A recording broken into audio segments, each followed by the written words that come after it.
This might come as a surprise to a lot of you, but I don't have a lot of friends. Now, and I'm not saying that in a bad way, I mean that in the best way. I'm very happy with my current state and my situation. But I don't go out a lot, I don't socialize a lot, I don't go to parties. Most of my time is spent alone working or with family.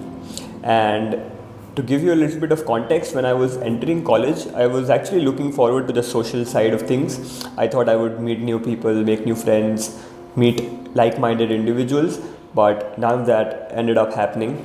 I just couldn't meet people who thought like I did or who had similar goals, visions, and ambition, and I just couldn't feel that connect with anyone. So I ended up making zero friends in my 4 years of college. But as a result, I often got a chance to observe these complex social interactions from the outside, right? I got to observe how people behaved and how they interacted with one another, and I want to share the observations with you. Now, firstly, I don't like overusing the word friend. I think people have defined it too loosely of late. Maybe Mark Zuckerberg is to blame for that, but I think people just call anyone their friend, right? And to understand why that happens, we need to get into the various elements of friendship. Now, one of the primary elements of friendship is companionship, right? Is someone who's your companion, whom you hang out with. Now, most problems start when people confuse friendship with companionship, right? Companionship is an element of friendship, which means all your friends are your companions, but all your companions are not your friends. The literal meaning of the word companion is someone who gives you company.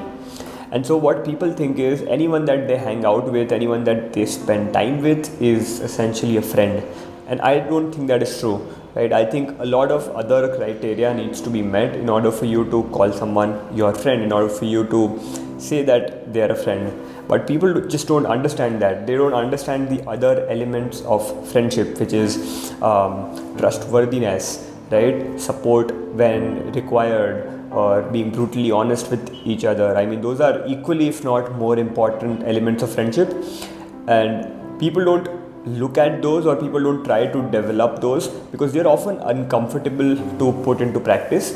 And that is why a lot of people shy away from it and never actually implement them in their friendship, which ultimately leads to the destruction of the friendship itself. Because a friendship that does not have all of these elements, that a friend who's not there for you when you need him, a friend who's not brutally honest with you when required, I think those are just very loose grounds to base a friendship upon, and that ends up not ending well. And so the mistake that a lot of people make, I think most people make one of two mistakes with friendships, right? And this is what I've seen. This is not a blanket statement. This is what I've observed. One is choosing wrong friends, and that happens because they don't make the distinction between who's a friend and who's a companion. And so what ends up happening because of that is when you choose to have the wrong set of people around you, they start influencing you in a lot of different ways. The effects of companionship on human behavior are already well documented. And if you don't have the right people around you, because everything in your life, like, it's a large variable of your life that depends on who you are friends with, right? Your behavior, your actions, your goals, your ambitions, everything is affected by who you choose to hang out with. And surprisingly, even after knowing this, people spend so little time in trying to think about whether they're spending their time with the right kind of people or not. And so what happens is when you're with the wrong kind of people, they start influencing you in a wrong way. And I saw this in college. I saw people picking up addictions that they never had because they were in the company of certain types of people. I saw people who changed their behavior. They became a completely different person, and not in a good way, because of the influence of the friends around them. So people started to dress differently. They felt the need to dress a certain way to appease their friends. And I have seen all these behavioral changes in college, and I don't think most of them weren't very positive changes. And that ends up happening when you hang out with wrong people. And so I think it is extremely crucial that when you are young, you take time and energy to really think about, are you hanging out with the right people? Are they in line with your goals? Are they in line with what you want to become? And when you don't think about all of that, the result is you start picking up all the wrong things from your friends, and your behavior starts to alter in unfavorable ways, and it leads you down a very dark path. And I've seen that happen with a lot of people.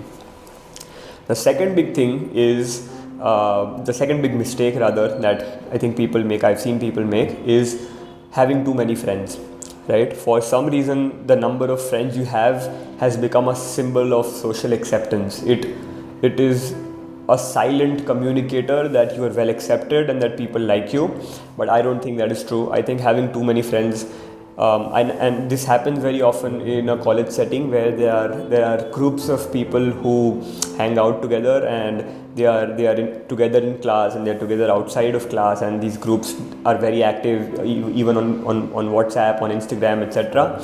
And the reason why these groups generally don't work out is because it's too large, it's too many people for there to be any genuine relationships inside of those groups.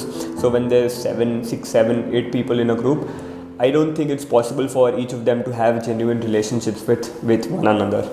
And because of that, ultimately when a single crack appears, let's say there's an internal fight, or someone cheated on someone's girlfriend or boyfriend, or like there's a secret which leaked, like someone said something that they shouldn't have, and this inevitably happens. I mean, I've seen it in all the college groups that I've witnessed from the outside, and then there's a fight, and then the cracks start to widen, and then ultimately like it leads to the fracturing of the group, and then everyone splits up. And I could almost see that happen before it plays out in real life. And a big part of that is because like they're not putting time and effort in to build those genuine relationships inside of the group, and that's just not possible. Like when you're 10 people, you cannot have genuine relationships with all 9 of them, and so ultimately like 2 of them will fight, and then factions will form, and then it will not end well for the entire group. So I don't think it's very wise for anyone listening to strive to have more friends. I mean, I'd rather have like maybe 1 or 2 or even 3 friends, and then that's it. I mean, you hang out with those people, but you have genuine relationships with all of them, and so that leads to the continuation of the friendship. And then finally, the grounds on which I try to measure each friendship is, and maybe this is a good litmus test for your friendships too, is, are both people involved in the friendship better off due to the existence of the friendship? So if 2 people are in a friendship, and are both of their lives better as a result of the friendship? Is it bringing out the best in both of them? Is it adding value to both of their lives? If the answer is yes, then I think that's a friendship worth having, definitely. But if the answer is no, maybe it requires more introspection on your side to see what's wrong and maybe try to fix it. Or if it can't be fixed, then maybe just see if the friendship is right for you anyways. And once you start introspecting, once you start thinking about these things, then it might become apparent to you that some of these people whom you call friends, like they're not adding anything to your life.